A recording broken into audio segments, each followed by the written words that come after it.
We have determined that the great celebratory day would be August 1st, 2020, taking the date of the departure of the pilgrims from Holland as the important point, as opposed to December 21st, which is the day they landed here, but it's a rather grim day. And no matter what we do, we're not going to be able to generate a large, shall we say, festive crowd on December 21st. But August 1st was used in the 19th century, and we think we could use it as a sort of kick off the opening event. We see it as an international event. So we've been working with the British Council and the Dutch Council to invite their respective queens to attend, and we believe they will. We have no idea who the President of the United States will. It will be, but we expect him to show up. He did in 1920. And we're trying to organize all of the local groups to take some part in it. Because my great commitment is that this has to be an inclusive thing. This is not merely celebrating some historical event 400 years ago. It's the basis for everything that we are and do now. So we've got subcommittees on all that stuff. We think it's, could be a great moment.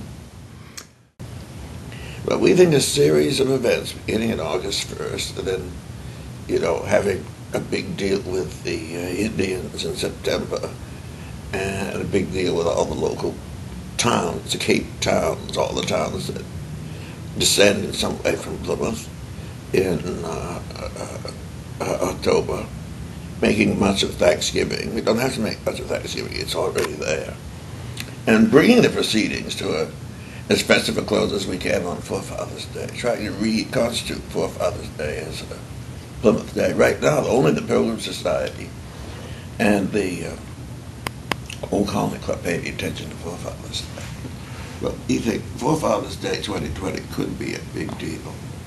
We're very much concerned that if all the people we want to come to Plymouth come, something has to be done about the infrastructure, highways, something as basic as loos and water fountains, as well as we hope improvements to Burial Hill and some resolution of how you get around in this town. There will be buses and there will be journeys of is to be a permanent physical memorial. That's rather large for our little committee to have to take up. Should there be, what should we do with the courthouse, for example? Lots of people are interested in that. I certainly want to help, but I think my committee wants to be able to be involved in any conversations like that. One of the issues that's come back again is the question of the national park, which, when I was young, was a hot issue here in the town. Firmly rejected it. But it's a different age now.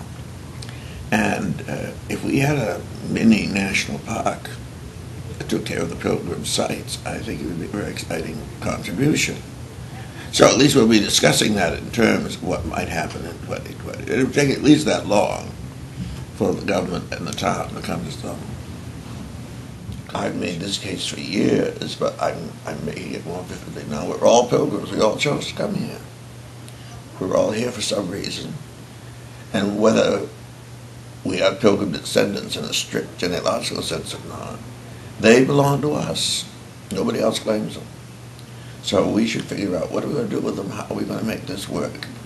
And Plymouth is more than the event that happened in December of 1620. It's an evolving 400-year-old story.